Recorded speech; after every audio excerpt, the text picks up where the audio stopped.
Hello, today we're going to speak about the nature of evil.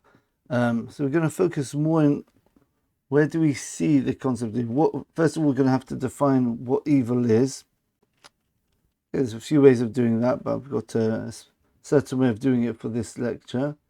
And we're going to see where evil comes from and what its manifestations are. First of all, in the Torah, we see in the Bible these manifestations of evil and how they expand and fold out into different other forms of evil. And also we're going to have a look at current society nowadays, where we see these different aspects of evil creeping in. So hopefully we get a bit conscious of different forms of evil, so we know to be careful of it. I'm not going to cover all of them. I'm just going to cover broad categories, but there's quite a few, so let's get straight into it. So first of all, what is our definition, at least for this lecture? What is the definition of evil? So evil is basically a lack of God. Yep, because since God is the source of all goodness, right? Therefore, a lack of him, or a place where it's empty of his awareness or anything like that, is going to be by definition evil, right? And evil will naturally have some negative, tangible, what people will perceive as evil in common parlance. Like pain, suffering, injustice, things like that will come out from these different ways of understanding, different expressions of evil. So we got the idea of, we call this in the Torah, we call this the idea of ha'oras panim and hester panim. Ha'oras panim means God illuminates his face. That means his focus. When a person faces something, he's turning his focus towards the world, or towards whatever he's trying to illuminate, right? So ha'oras panim is God's, so to speak, illumination of his presence to the outside, to the world which he created. And hester panim means the hiding of the light, which means that obviously there is a barrier between us and God, which lets us exist, but there has to be a certain amount of his light coming in order to keep the world functioning and things to be running well. Hester panim means the hiding of the light, causes, well, it's sort of, if you can think of it as sapping of the energy. The energy source gets dwindled. There's if you think about it as, just trying to think of an analogy here. Just think of imagine you've got an electric circuit.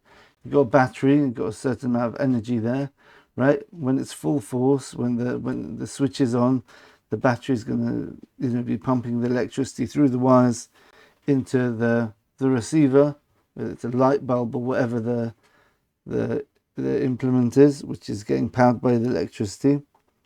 So hester panim would either be a turning down of the power of the battery, an increase in the resistance in the wire, or an artificial resistance in the circuit somewhere, which causes a narrowing of the, narrowing of the channel through which the energy can go through. So you can imagine like a pipe with water. If you narrow it, it stops water going through, even though the pressure will increase to compensate, but you get the idea. That's hester panim, right?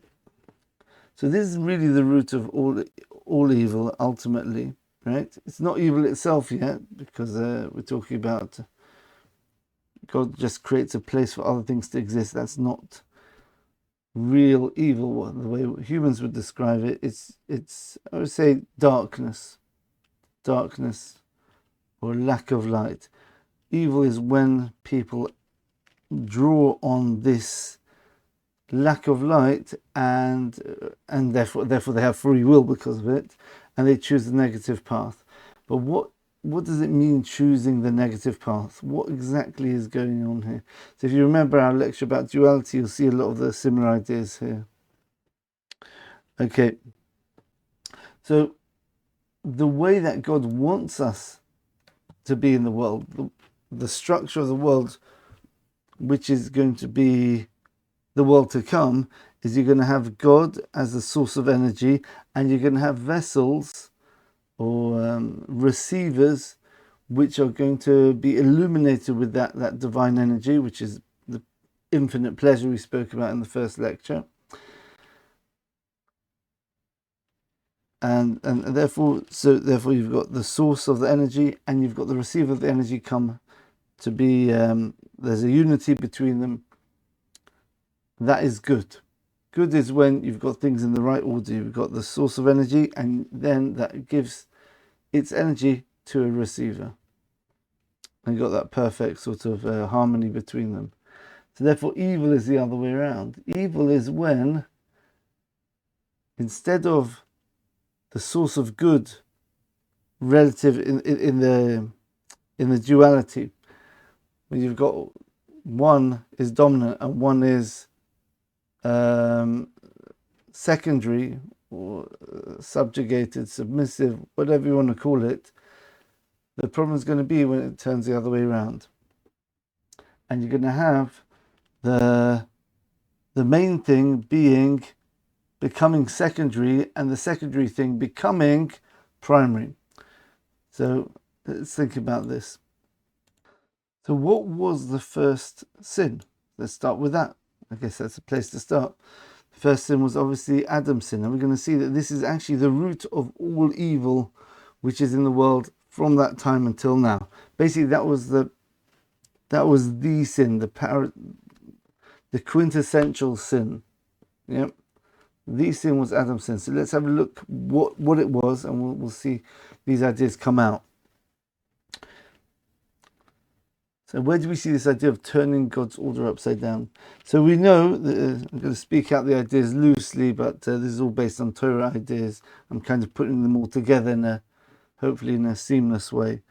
We know that Adam came from the earth. He was created as earth from the ground, and God breathed in a soul into him.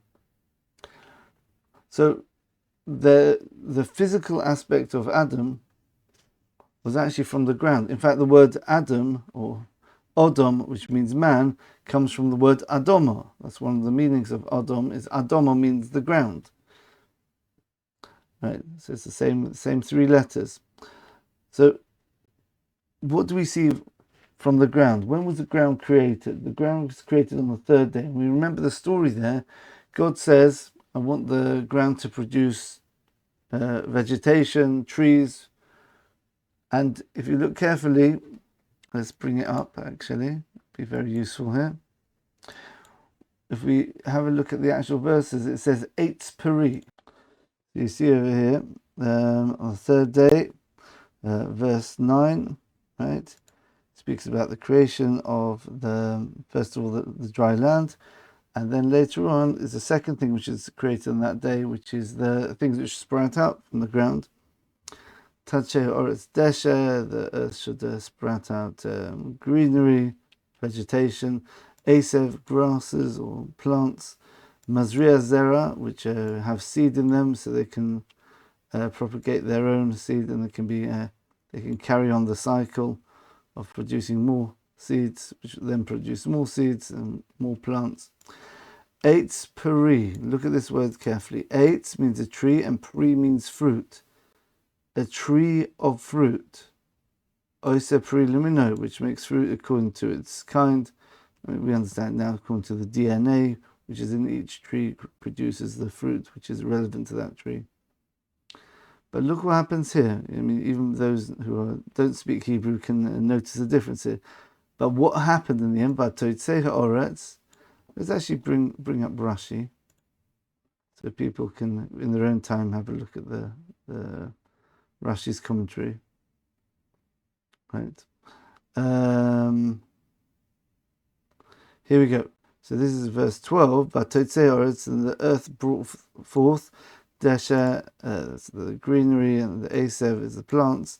Mazria Zera Luminehu, which brings seed. The 8, and a tree.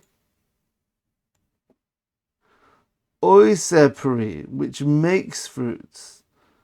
Right? Look at the juxtaposition there. Okay, you see this word 8 here, tree of fruit. And here it says 8, tree oisepri, which makes fruit. Right? So probably Rashi speaks about it in one of these. I'll leave it to you because I'm going to speak it outside anyway. Okay, so the idea is that the trees were meant to produce fruit where the tree itself, the ground was meant to produce trees where the tree itself would taste as good as the fruit. Instead, what happened is it produced a tree which tastes of bark, it's inedible really, and at the end you've got the fruits, which are the delicious things, which are the things of desire, which are the things of pleasure. What's really going on here? You see a very deep problem here. And this is actually the idea that the earth was cursed later. It's because of this, even if it doesn't have free will, we learn the lesson anyway from this idea. Is the idea of the tree and the fruit being the same flavor. That means if you've got, let's say, any source of pleasure, right? And then the offshoot of that pleasure is the same as the source of pleasure itself, then the source of pleasure is definitely dominant over the product. So it's sort of like the story of the goose which laid golden eggs sort of idea, yeah? Right? So they thought, well, if the golden eggs there, then imagine what's inside the goose itself, right? The problem is, if the trees start making fruits which are better, more tasty, or even edible compared to the tree itself, what are you saying then? You're saying that the product is more precious and more significant than the roots, than the tree itself. Which sounds a bit like saying the physical world, the world which God creates, we are the fruits of God's creation, are greater in some respect than God himself. Say that. But that's what the idea is. The idea of the fruits being stronger and more dominant to the roots. Now, we see this again on the fourth day, where God made 2 great luminaries, the sun and the moon, and then it says the great luminary to be by day, and the small luminary to be by night. So you just said there were 2 great luminaries. One's the sun, one's the moon, right? They're not 2 suns. One was meant to be the giver of the energy, one was meant to be the reflector, right? And as the story goes, the Agadic story, which speaks out some sort of interaction between God and the moon. The moon says, hey, you can't have 2 kings, you can't have 2 luminaries which are just the same brightness. There can only be 1 king. And the moon was thinking it should be the king for whatever reason, right? And then God said, fine, you're right, you can't have 2 rulers.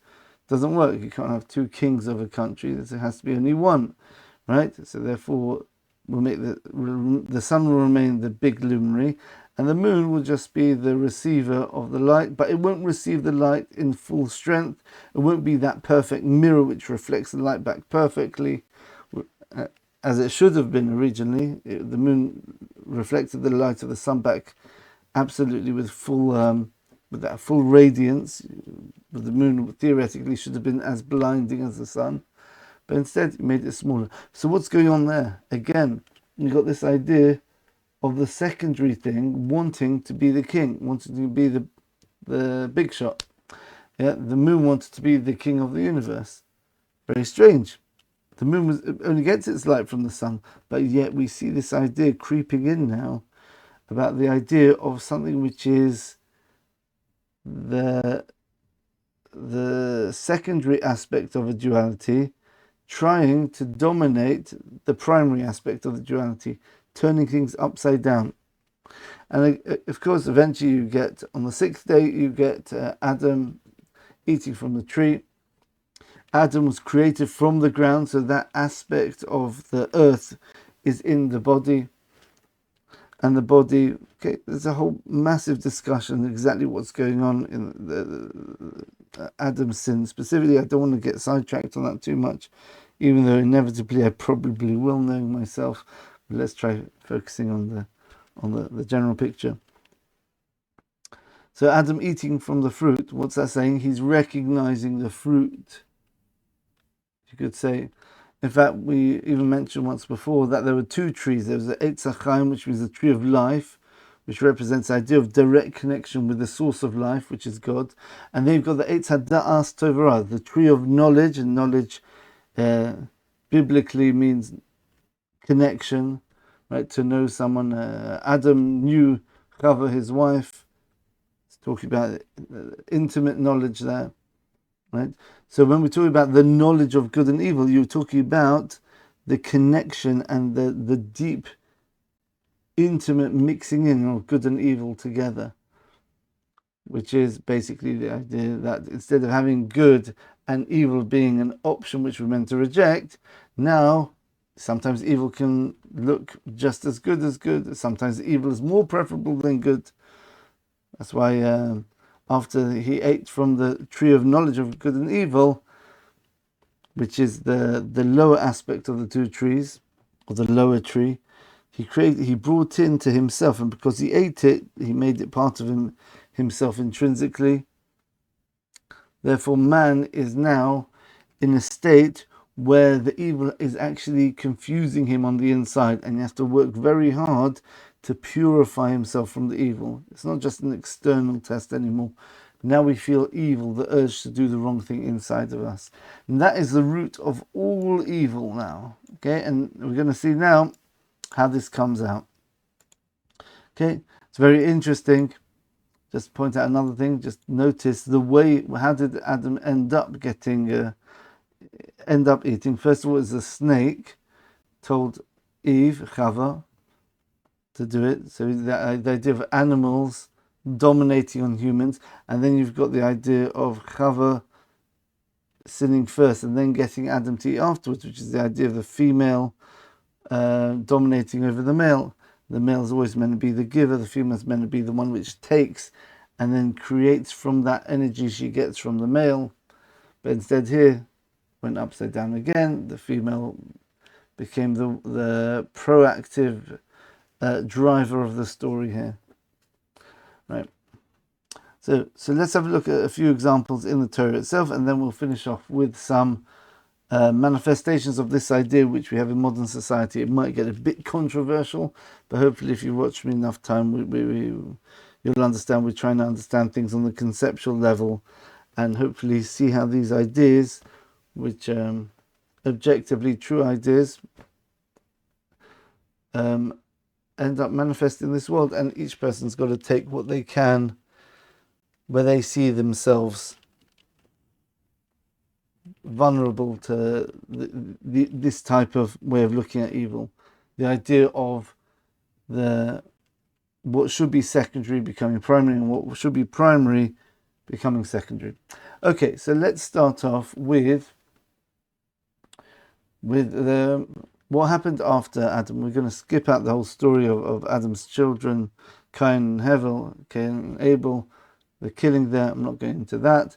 But we'll go to a less known story about, I think it was in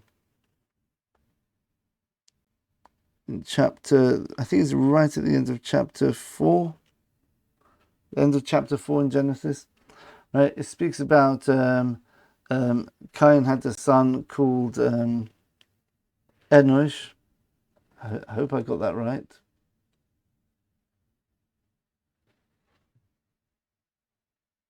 Was it Hanoch? 1 minute. I'll have to check this out. My memory's gone. Here we go. Okay. Sorry about that. Right. Oh, there we go. Chapter 4 in Genesis. Yeah.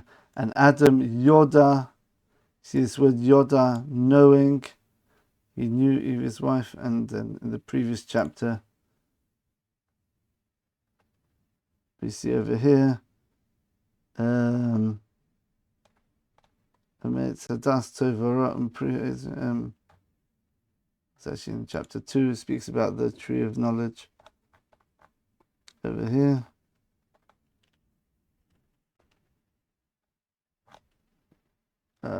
It's actually here we go. Right, so here we see here Da. That's the Dalet and the iron. That means knowledge, tree of knowledge. And as we saw before, Yoda. Da again, knowledge. Yep. Right, okay, so let's scroll right down to the end here. Right. Right, oh, here we go. Sorry, made a mistake. Vayed Adam Odes Ishto, and Adam knew his wife again. Vatei Ben has a third child. They called his name Seth, which is basically the patriarchal lineage which all human beings have, because Noah was a son of the son of the son of the son of etc. of Shes, and everyone comes from Noah. Shes gam hu yulad ben, and Shes also had a son. By Krosh Shemoy Enosh, he called his name Enosh. Right, so it's actually Adam's grandson here. Oz huchal, then it became, well, it says it became common, likro b'shem Hashem, to call in the name of, that's God's ineffable name. However, look at the Rashi here. It brings what the rabbis tell us. Loshen chulin. It's actually referring not to God. I think this is the only time we see this name not referring to God. This is God's unique name. Very interesting. Likro es shemos Adam. They called people's names, shemos hatzabah, and the names of the idols in the name of Hashem, to make them avodah zorah and give them recognition of power, or call them deities. So what's going on here? You got the idea of idolatry starts. This is where idolatry, this is the first time we see idolatry. It's the idea of man recognizing lower beings as the things which are fitting to serve. So if you understand the idea that God is the top of everything, and God has his certain characteristics, and these are different lenses through which his light reaches us, and you've got lower forms of that. Eventually you've got angels, eventually you've got, in the physical world, you've got the luminaries, the planets, the sun, the moon, the stars. All these are, not getting into this in detail now, these are also channels of energy. That's why astrology, horoscopes, there is some truth to it, but we're going to see it's the actual same problem as idolatry, essentially, at the root. It's not as serious as idolatry, but it comes from the same mistake. So the people understood, God's at the top. We talk about this in this stage of idolatry. Everyone knew about God still, right? It was only later when people actually forgot about God and started serving idols without the knowledge that they were just conduits between us and God and us.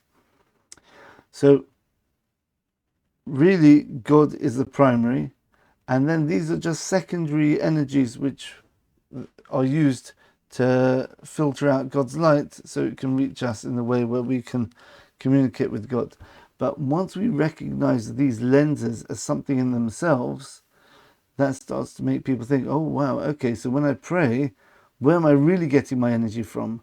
From God, who's behind the scenes, or from the thing which is visible, so to speak? Right? It's like we spoke about the the shopkeeper and the shop manager, right? You go to the cashier and you can follow the rules, you can pay the money, you'll get what you want. However, if you want to break the rules, then you've got to go to the manager. You can't start haggling with the shopkeeper. They'll lose their job. They've got to follow their rules. But if you go to the manager, the owner of the store, he'll do a special deal because you're a friend of his, whatever. So if we think about this dynamic of God being the source and what we call idols, the constellations, as being just the channels, idolatry is essentially saying, well, let's go to the let's take the easy route. Let's just go to the cashier and ask them directly and try to hope that the manager doesn't find out. Right? You basically, if you want to think of it a bit deeper, imagine you're speaking to someone, asking them for a favor, and you keep looking at them like this, yeah, and the person said, "Why aren't you looking at me in my face?" Right? Well, I said, your face is like, more internal, right? I want to look at your clothes. Your clothes are much closer to me, yeah? When you pat the person on the back, generally you pat them on their clothing, right? So therefore the clothing is closer to me, so I'm asking your clothes for the favor, right? That's what idolatry is like. You're asking, you're connecting with the superficial aspect, and you're making the superficial, the secondary aspect of a person, more dominant than the primary. Or in the case of God, you're making the secondary aspect of God's influence override the primary one, which is God's will itself. Okay, so that is one manifestation of making the secondary dominate over the primary. Next example is the generation of the flood. This has got many ways of actually seeing this idea come out. It was a really severe evil, you see, in many ways. We'll speak about three of them. First of all, the idea of they were essentially hedonists. Yeah, people saw women, the people who were in power saw women and they took them for themselves. The idea of anarchy and the idea of let's just have things for the sake of pleasure. There was a story of what used to happen there is people used to have two wives, one for children and one just for the pleasure. So that was a sort of a destruction of the morals of society, and that happens through getting attracted to the physical and making the spiritual emotional connection take second place. That's hedonism, right? The idea of choimer over tzura, which is the idea of material over information and structure, right? We see there's chaos in the world. Chaos, the idea that the whole world was chamos. It was Hamas's destruction. It was just that there was stealing. There was no order to society. There was just chaos, right? Really, the way that the world should be structured is there is rules to a society. These are concepts, and the society should manifest these concepts in a nice way, where people can function, and you can have a stable world where there's justice, etc. What happened here instead is the physical started dominating the spiritual. That means people were interested in fulfilling physical pleasures as opposed to spiritual pursuits. And also, the chaos represents the idea of lack of structure as well. The idea of property. Laws are very, a massive bulk of human law is to do with property rights. Yeah, I own this, you own that. When there's chamas, when there's stealing, and the Rashi says that the final decree of destruction for the generation of the flood was because they started stealing and they didn't respect people's property, which basically negated the whole special uniqueness of a human being. Human beings are the only ones who have this concept of property. Even animals, they have their territory which is near them, but they don't have the idea that, you can't touch that because it belongs to so-and-so who lives in Australia now. I can't, it belongs to someone else. We have that idea. That's the idea of concepts, the concept of possessions and money. And when they destroyed that, they were saying, these concepts, don't care about concepts, anarchy, just whatever you want to do, Whatever you feel like doing, do it. That is the idea of the world of physicality, the world of chaos, overcoming the spiritual structure which is meant to be controlling the chaos. And what was the punishment God sent? Very appropriate one, measure for measure, as God always does.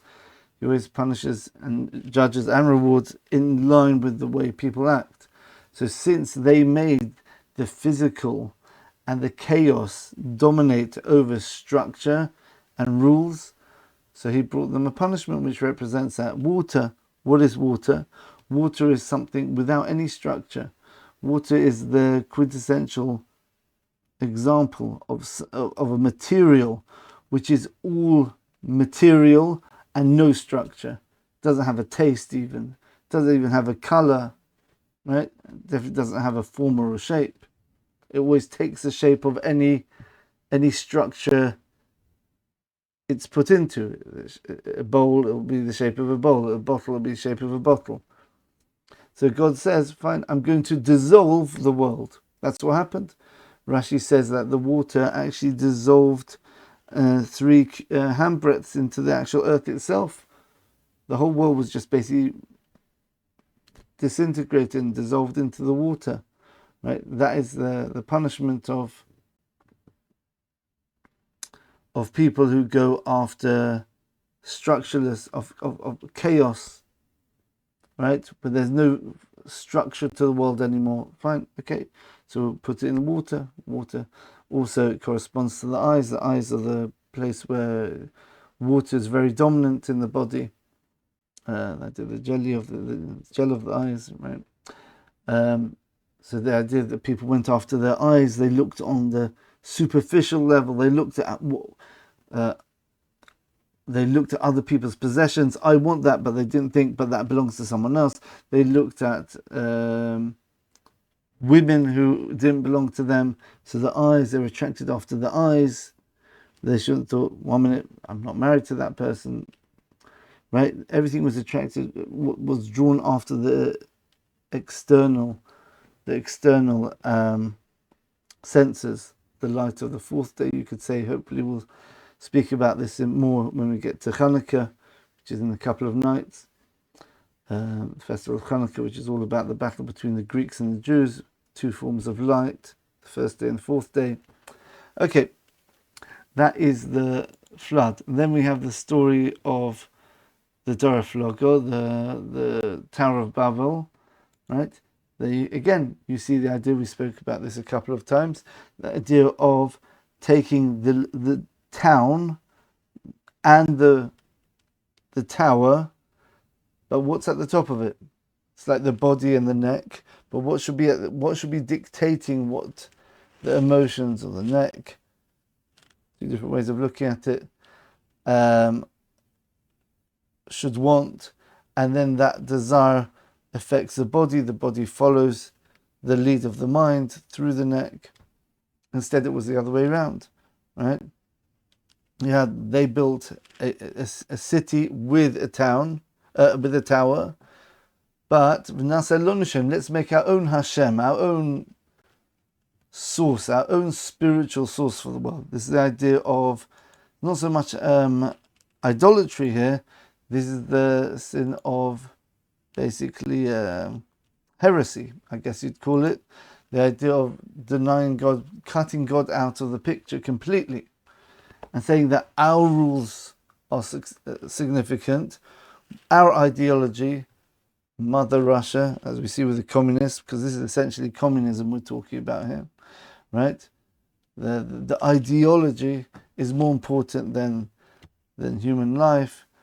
We know the humans are made in the image of God, so there's very great significance to each individual human being.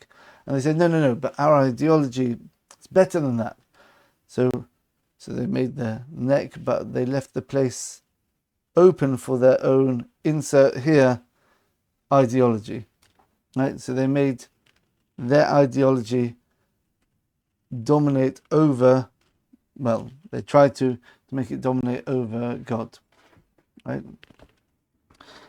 And finally, the last example we'll go through is the world of the town of Sodom. This is a place where it had very well. You might not see this actually so clearly from the actual verses, but in the Gemara and the Talmud, it goes at length to explain what sort of things they used to do. They had a very, very corrupt justice system. So, for example, they would say, like, if a person, a guest came to town, so if he was too tall, they'll chop his legs off to make sure he fitted in the bed. And if he was too small, they'd stretch him out on a rack to make sure he fitted. Basically, the idea was precision, justice. But it was justice for the sake of justice. Another example, apparently, there was a story brought down in the Gemara of Eliezer, the servant of Abraham. He went to the town of Sodom, and someone came up to him and punched him in the nose, right? And made him bleed. So he went to the courts, the infamous courts of Sodom, and he said, this person just smashed me in the nose. He made me bleed. I want to get him to pay damages.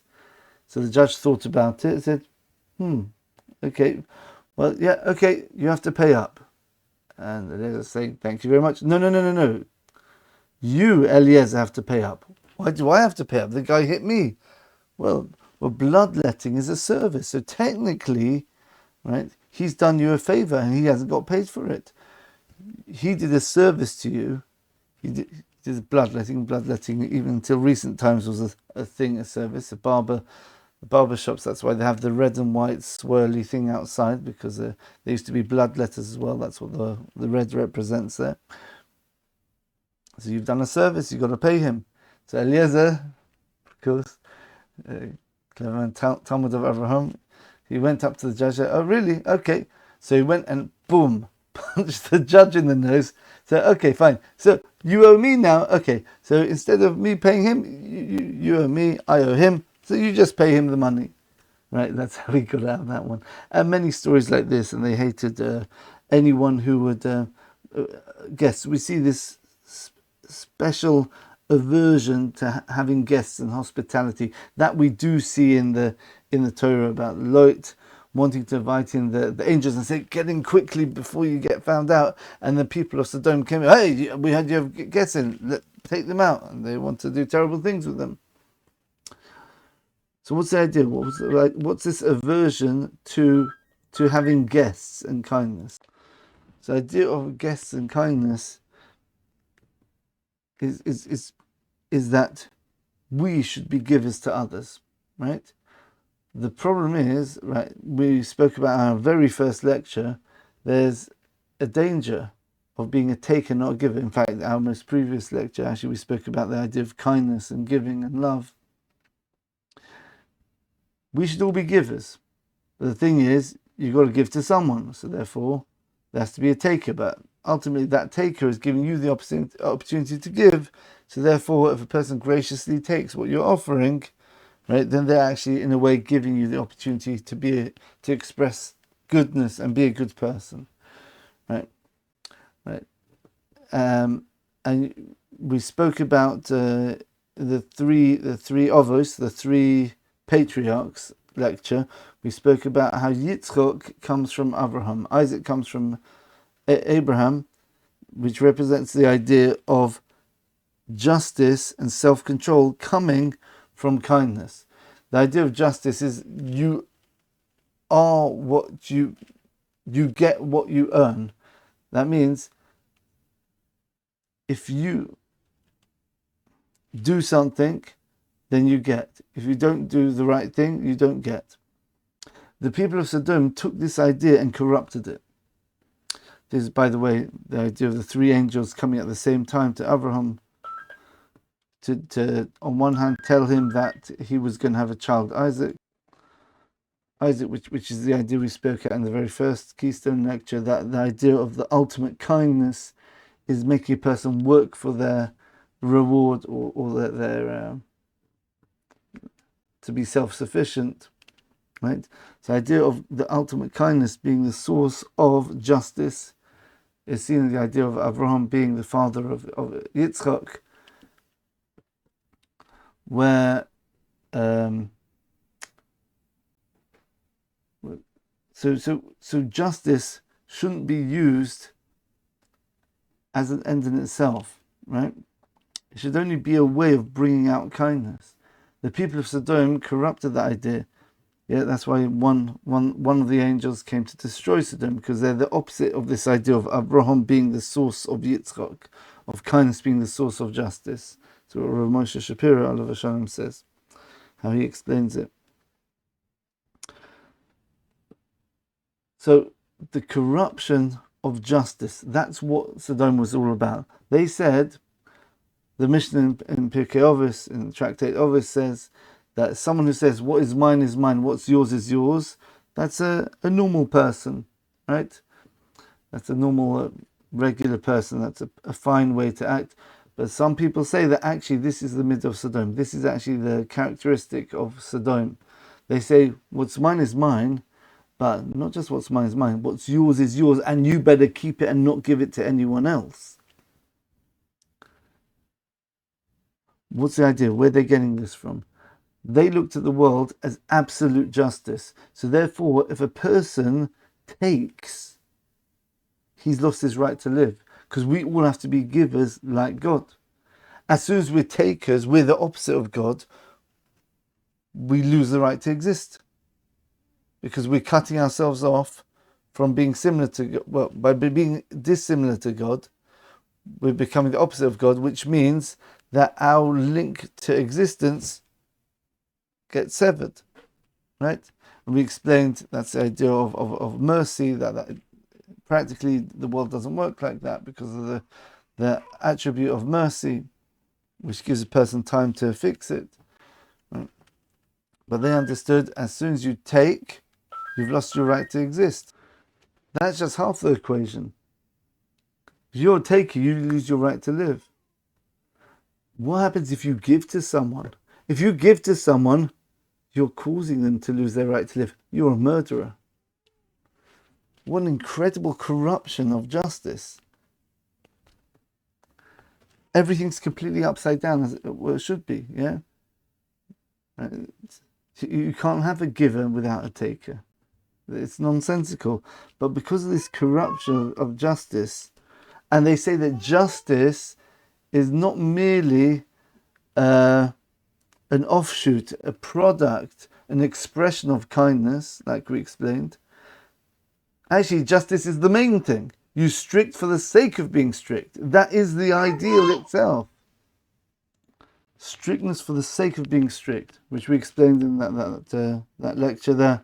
That's not how you treat children. You don't be strict for the sake of being, I have to be strict, I have to control them. No. It should all be expression of kindness. That is the corruption of Sodom. The corruption of Sodom.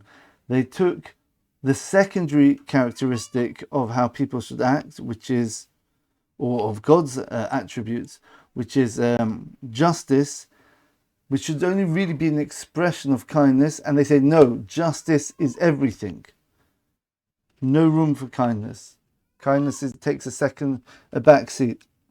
So we see this idea of all these different types of evil we found in the Torah, at least in the first few chapters of Genesis, all boil down to this idea of making something which should be secondary is actually becoming the primary thing, and the primary thing takes a back seat, becomes secondary. Okay, so let's have a look at how this, let's go very quickly through these ideas. I'm sure you could work them out in your own ideas. Maybe you can have your own ideas of where you see this in the modern society. Where do we see this idea of evil movements, or movements which have, got to be careful, some of these have got good aspects to them, but I'm pointing out the bad elements of these movements, or these ideologies, right? So we spoke about hedonism. Hedonism is the idea of physicality over spirituality. We could say this is personified in America, maybe in the European countries, the idea of pleasure seeking, trying to get as much money as you can, enjoying yourself, buying nice big cars, everything physical, everything is big. Physicality more important than the spiritual. And we explain that's connected with Esau, the corruption of the Isaac's midah, which is control.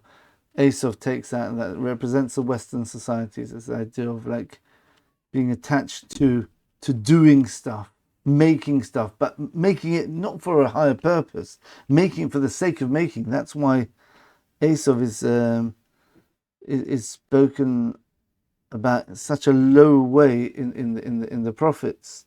Bozu atom ma'od in Obadiah, one of the 12 minor prophets. He says Bozu atom ma'od. That's Esau's amazing. God hates Esau. Amazing. Even though there's good aspects of Esau as well, because they are meant to make a good structure of society. However, the problem is Esau himself, right, and those who follow his lead and take only the negative aspect of making the physical world, is they make the physical world for the sake of the physical world, for the sake of enjoying the physical world, right? Hedonism. Then you have the idea of the two main world religions, the East and the West. Each one of them have got their own corruption there. Christianity, which is based on Greek philosophy, ultimately, like we explained in another lecture, the idea of the physical being dominant over the spiritual, something which is physical is perceived to be more real, and then therefore God, which is the greatest thing in the creation, has to be the most physical, the biggest being, right? And that culminates in the idea of demigods and stuff like that. And in Christianity, you have the idea of God becoming a man, right? So, and the way that you see the Christians treating, thinking about God, it's just my personal observation. You have to ask them yourselves if this is actually how they think. But it's so blatant, the way they're always focusing on what they call the Son, Jesus, as opposed to the Father. They're always focusing on the more physical aspect. They're saying, oh, yeah, they may say that the Father is greater or whatever. Well, they try to say the Trinity idea is the same thing, but what are they focusing on the whole time? So Jesus. That's all they speak about. Please don't take this personally as offense. I'm just pointing out this is a manifestation of these ideas we're talking about here, right? And this comes for a reason. It comes because it's based on this way of looking at the world. The Esau way of looking at the world is that correctly, our job in this world is to create a physical place for the Jews to bring in the spiritual element. But once you get too attached to the physical world and too focused on it, that can cause problems, right? We spoke about hedonism as one of the problems, and also the idea of thinking about physicality as more real, because that's your whole focus in life. Okay, I hope no one was too upset with that one, right? But please try to understand it on the conceptual level. I'm just giving examples, and I don't know. I think if you're honest, you'll see that there is truth in what I'm saying. These are my own ideas based on these principles I spoke about earlier on in the lecture. Then we have the other main world religion is Islam, right? God's got a message for mankind. There's a certain perfection which God wants in the world. This is meant to be achieved through the harmony of the Jewish people with the non-Jews. The non-Jews are meant to set up a nice structural world with a connection with spirituality. Whereas the Muslims, remember, be very careful of what I'm saying here. I'm not saying all Muslims, and I'm not saying Islam as a whole, just like I didn't mean it in the Christians as a whole. I'm talking about the negative aspects of the ideologies which come out, which produce the religions which have got good aspects and bad aspects in it.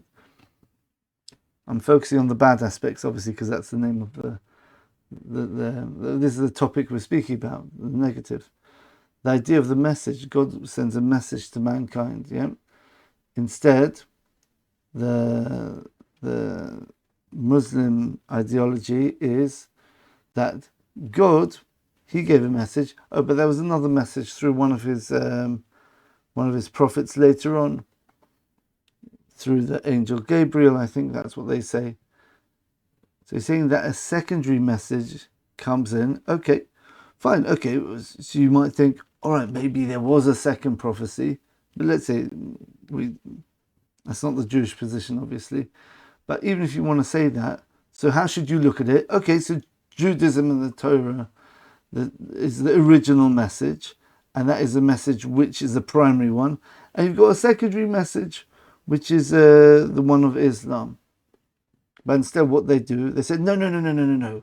Our message, which is only given through one prophet, not by God directly, and even that prophet didn't get it from God, according to what they say. It was dictated by a very high angel, but at the end of the day, not God. And they say that supersedes God's message. Again, another form of evil, the idea of, instead of making man greater than God, or physicality greater than spiritual pursuits, they look focusing on the message, the negative aspect of a secondary message superseding the primary message. Where that message is true in the first place, that's a different discussion, which I'm definitely not getting into because that's a very sensitive topic, and I don't know enough to see if there's any truth in that religion. It seems to be they get a lot of stuff from Judaism, but okay. Right. And also the other aspect we spoke about, the Arab culture and the Bnei Yishmael, the Yishmael being the sons of Abraham. That was the corruption of the attribute of kindness, right? And we said that kindness means boundless, wanting to connect with everything, not seeing any barriers. The corruption of that is chaos.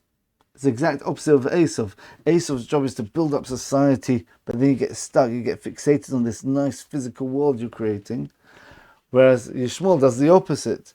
It focuses on God's everything, right? And there's no limit, right? Everything we do is for God. So therefore, just like God's not limited, everything we do is not limited. And therefore the world ends up in chaos. So it's the idea of chaos. And we see that the spiritual roots of these religions are actually in, one of them is actually the Dora Mabel. It's the generation of the flawed is actually and sort of a paradigm of Yishmael, and the one of Sodom, I think, is meant to be the archetype where Esau comes from. I think, if I'm correct, maybe it's the Tower of Babel. I can't remember exactly how it works. There was three basically. You've got the generation of the flood, the Tower of Babel, and the town of Sodom. Those three are archetypes, and they're basically represented by Yishmael, Esau, which is a corruption of kindness and corruption of justice, and then you've got a third one, which is a corruption of Jacob, which we haven't spoken about at all, which is called the era of Rav, which is the negative aspects of the Jews, which is the idea of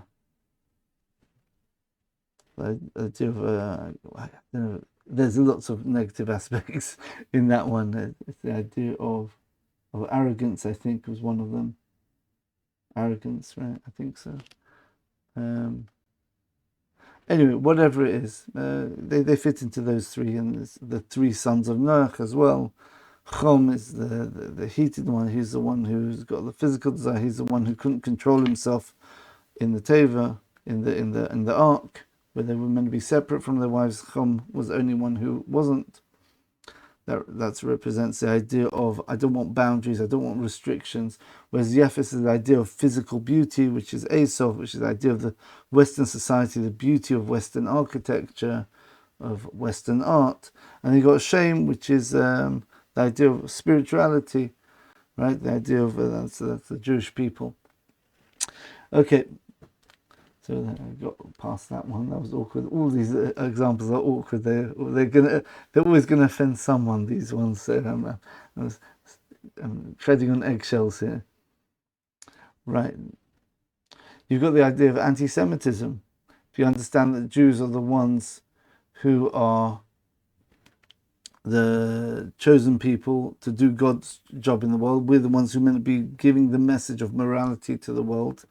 An idea of ultimately spiritual connection with God, right? And then anti-Semitism is basically a manifestation of the desire to reject these representatives of God in the world and to say that no, we're more important, yeah? Whether it's from the east or from the west, but they say that no, the Jews' message is actually, yeah, it might be good, but it's only secondary to our ideology. That's what anti-Semitism essentially is. It's the idea of non-Jews dominating Jews, where really it should be that Jews should be the ones bringing down the goodness to non-Jews. Again, you have to listen to my other lectures to understand this all in context. I don't want to start getting sidetracked. As we said, just do it here, just in case people can't be bothered listening to my other lectures. The idea of Jew and non-Jews are meant to be working together, just like the soul and the body, just like the spiritual and the physical are meant to be working together. The Jewish idea is that the body goes to the world to come with the soul. Similarly, the non-Jews are meant to go to the world to come with the Jews together. They're meant to make a hybrid of their duality. They've got two completely different skill sets or powers. The power of the Jews, what a Jew can do, non-Jew can't do. What the non-Jew can do, a Jew can't do. They need each other to work together in harmony. There has to be a reciprocal relationship there, right? But if the secondary, the more physical side of things starts to dominate, then that ends up as being the non-Jewish ideology dominating the Jewish one, which means basically God's message gets subjugated as secondary to man-made messages. That's the idea. Okay. Then we got some other interesting ones. We spoke about human-made ethics of the natural world, the idea of destruction of nature itself, the idea of, well, calling men women, women men, the idea of redefining language. Was it called cultural Marxism? I think it's called. Right, that's part of it. The idea of we redefine language in order to destroy the concepts of which God. Remember, we spoke about nature is actually an expression of one of Hashem's names, Elohim. And when people corrupt that, they're saying, no. We don't need there to be men to be women. That's old-fashioned. Now anyone can be whatever they want. Yeah, men can be women, women can be men, right? Men can marry men. Men can have children. Compared to the whole thing's mixed up. What they're doing is they're mixing up the concepts, the real, true, absolute concepts which God uses to run the world.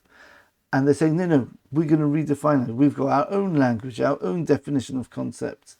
And our ones supersede God's ones, which are the ones which any balanced human being should see. It's innate in nature. Right, so it's the idea of human ethics and human values dominating over natural values which God imbues in nature itself. We're not even talking about God's message through the giving of the Torah here. We're talking about just God creating nature itself is getting corrupted. And of course, then you've got atheism.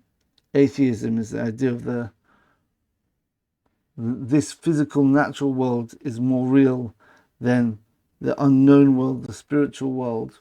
Yeah, we only believe things which we can test empirically, which depends on our external five senses. Whereas spiritual reality needs an aspect of looking at the internal working, something which is connected with the self, the idea of the mind, the idea of self-awareness, as opposed to the only thing a camera can't take a picture is of itself. Put it like that, yeah. Right. So that the idea of always looking outside for empirical evidence, but you don't think about what's going on in the inside. That's atheism. You're taking the external physical world and you're saying it's more real than the spiritual world, like we explained before.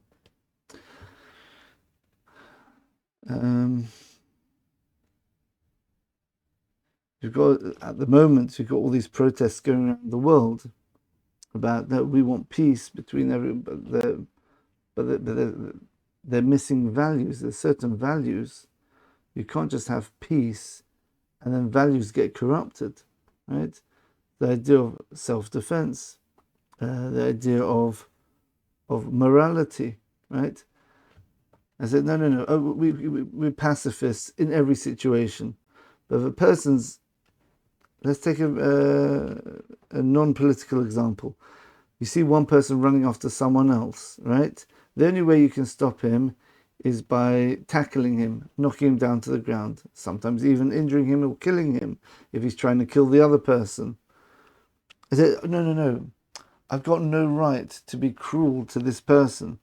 But 1 minute, but that person, he's trying to kill someone else. So it's the idea of a corruption of values. You're making your value of peace, of the idea of pacifism, which is a good thing. Again, most of these examples I've given so far have got the good aspects. I'm focusing only on the negative aspects of them. Over value systems, right? Idea of yeah. Okay, you can take from that as you want to. Just go down the list here. Just literally wrote down whatever came to my mind before giving this lecture. So some of these are not completely thought out. Right, so I've got 3 examples left, I think. Yeah, 4 examples. They've got the idea of racism. Where does racism come from? This person's black, this person's Chinese, he's got yellow skin, red, Indian, whatever. Right? Or you've got the reverse racism, which happens nowadays, that white people look down upon. Yeah, at the end of the day, they're both evil. Why? Because what you're doing, you're judging a person by the way they present themselves, by external things, by the color of the skin, as opposed to the content of the character. So again, you're using the external, the secondary. The face should just be a way of revealing what's on the inside. And they say, no, the face is everything. What's on the inside we don't care about. You judge by what you look like as opposed to what you are internally. Okay, you see these beautiful ideas coming out over and over again. Then you've got the idea of equality of opportunity against the opportunity of outcome. Equality of outcome.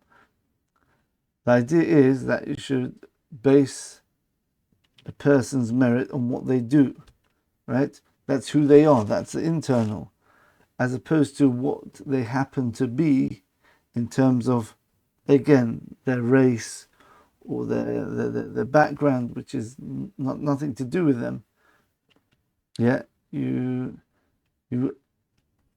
arbitrarily take one aspect of their physical element, and you say that is actually dominant over their their free will. So therefore, everyone gets the same. It says, therefore, you might try much harder than this person, but it doesn't matter. Everyone gets the same in the end, which is essentially communism. You see most of these ideas you see reflected in the first 5 ideas we spoke about from the Torah. The Torah is really the paradigm for all these different ideologies. They're just modern versions of this. The idea of the Dora Mabel, everyone is one, we're all together. Communism, right? This idea of like equality of outcome. Yeah, everyone gets the same. You could be a doctor, you could be unemployed, you can be a street cleaner. In Soviet Russia, everyone gets the same amount of money, same pay. I think that was the idea anyway. Right, 2 more examples. Right, so we have, right, 2 of my favorite ones now. Right, so I think I've put off all the Christians on the channel, all the Muslims from my channel, all the atheists, right, and all the leftists. So who have we got left? We've got to get rid of the women as well. Oh dear. Hopefully people who are focused on concepts and ideas will not look at this as a personal attack at all. As I said, there's positive, every single example I've given so far, there's a positive aspect to them. It's just the problem is you're taking something which should only be secondary and you're making it primary, right? So for example, the idea of quality of opportunity and quality of outcome, there is some truth in having some level of equality of outcome. That's what charity really is. Yeah, some people are not able to put so much effort in, so you help them a bit, but you don't give them exactly the same as someone who's trying. Yeah, all these things have got good aspects to them. The problem is the corruption of them. So let's finish off with feminism. Feminism, which is the idea of third wave feminism, is not just the idea of women becoming equal to men, which is a problem in itself.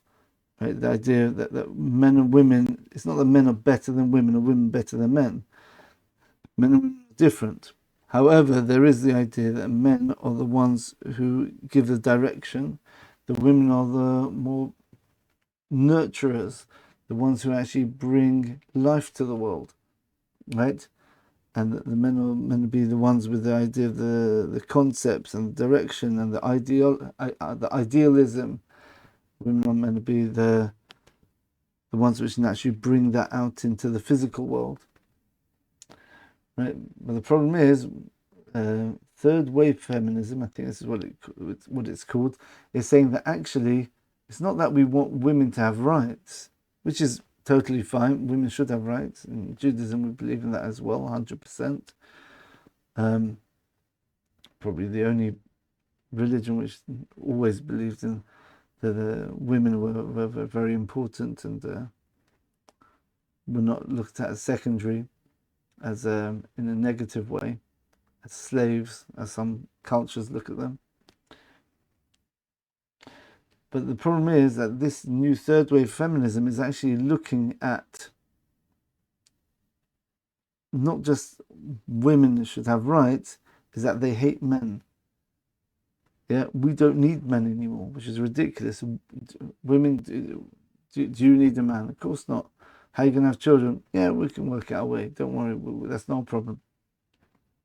Okay, not much you can say to that. I mean, it's very hard to argue with such a ridiculous argument. So that's the idea of the feminism is ultimately going towards this idea that women are so much better than men that men are to be hated and downtrodden, right? Whereas women should be the ones, or the idea of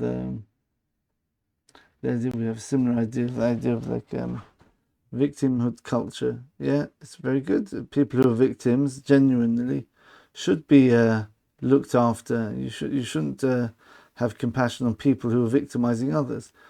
The problem is people going and actually making themselves a victim. Doesn't really directly correlate to what we're talking about here, but it's a similar sort of idea. It's the idea of like everyone corrupting the idea of you should be compassionate to others, and therefore you're taking arbitrary definitions of who is the oppressed. That's a cultural Marxism. And finally, probably waiting for this one, the climate movement. Now, what's really going on there?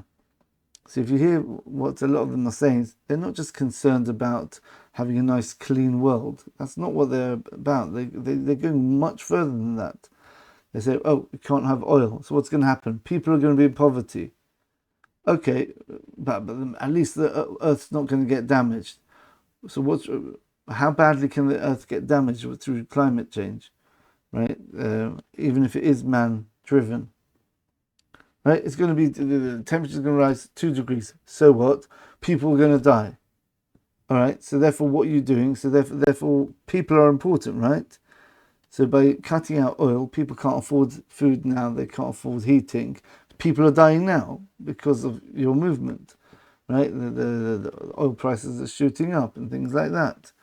You refuse to drill for more oil, so you're not going to get what you need to function as a society. And ultimately, just like with the feminism, it goes further and further. And ultimately, it's not just going to end up saying that climate, the world is important because, humans have to have a place to live. They're going to go further, I think they have already, and say, no, climate's more important than people. So therefore, what do we have to do to help the climate? Let's minimize population growth. Not getting into any of the conspiracy theories behind this, but the idea of birth control and things like that. We have to encourage people not to have so many children, right? It's all to do with this idea of not too many humans. Humans not good. Why? Because they damage the climate. They damage the world. So it's the idea of making the physical world more important than humans. Whereas humans are meant to be the ones who are meant to bring the good into the world, and we're meant to use the physical world. We're going to sanctify it ultimately, but at least use the physical world to create a nice, functioning, pleasant society where everyone gets on. But if you're creating, but once you say no, the planet itself is more important than humans, you've turned everything upside down. And all of this comes from that original sin of Adam, of taking what should have been secondary, making it more important than the primary, which ultimately comes from the trees bringing out fruits, where the secondary thing, the fruits are actually more tasty and more desirable than the tree itself. And ultimately that comes from the idea of God giving us free will, where he holds back his light, and then people start saying, oh, this world where we're in now, it's more real to me than God, because God is so transcendent. So people start looking at the world of darkness, so to speak, the one where God's light is hidden, and start, everyone's like that now, to be honest, start understanding the world of darkness as more real than the world of light, which is what every human being experiences naturally. Yeah, we experience this world, we don't experience the spiritual world, right? Which is, so we're in a constant state of danger of slipping into that mistake. All right, I hope that wasn't too controversial. I do feel a bit mischievous today doing this lecture, but hopefully you'll get the idea which lies behind it, and you'll see, just look, everyone look honestly. Maybe I've made a mistake with some of these ideas. I don't know, please tell me in the comments. But I think all these ideas are manifestations of skewed priorities, skewed hierarchies of concepts, always turning things upside down, things which should be secondary and a help to the primary element in any duality gets turned upside down, and the secondary aspect of the duality starts to dominate the primary one. And then, as you see, all of these examples end up with actual physical suffering. The climate agenda, people can't afford food, they can't afford... Feminism, you have disharmony, people not getting married. Anti-Semitism, obviously. Right? Hedonism, people chasing after physicality, people become selfish, and that fragments society. People aren't givers anymore. The idea of Christianity is more subtle. The idea of man being more dominant than God, which really it's really just an expression of Greek philosophy about the physical being more than the spiritual. So therefore, we don't feel that we have to listen to God, right? Atheism as well. The danger of atheism is, even though every human being has natural morals, but those morals don't have anything which can push them back on when they start going off. As you see today with the absolute crazy situation of people protesting against the victims of the terrible terror attacks, somehow the Jews are now the Nazis for defending themselves from people trying to murder them. Again, that happens when you don't have any absolute structure of morals. That's what atheism, or leftism especially, can do.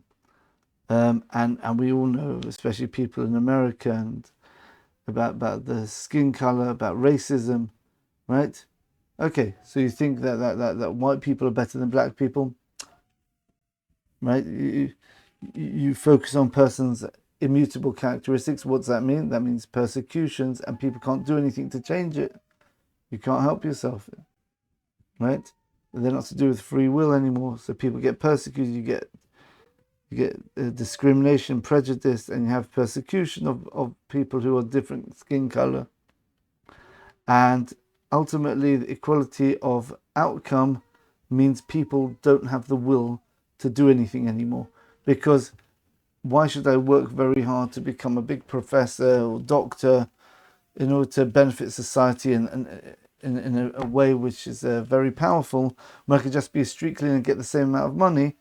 So you see, again, this topsy-turvy way of looking at the world in each one of these forms of duality ends up with real life damage, right? And which is the offshoot of... So we see the idea of God hiding himself, but the idea if we take it the wrong way, we end up having bad ideologies which are intrinsically evil.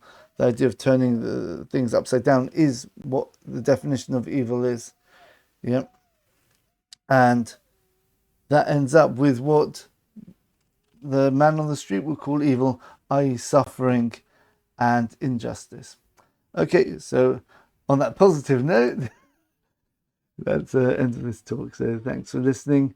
Please keep the comments nice and objective and to the points, and not getting them upset. If anyone gets angry at me in this video, you've missed the point. So everyone should be very happy at the end. Okay, thanks for listening anyway. All the best, and we'll see you in the next lecture. And hopefully we're going to be speaking about Hanukkah, the idea of these two opposing forces, the Greeks and the Jews, and the philosophies which go behind it. Thanks for listening, and all the best. Bye for now.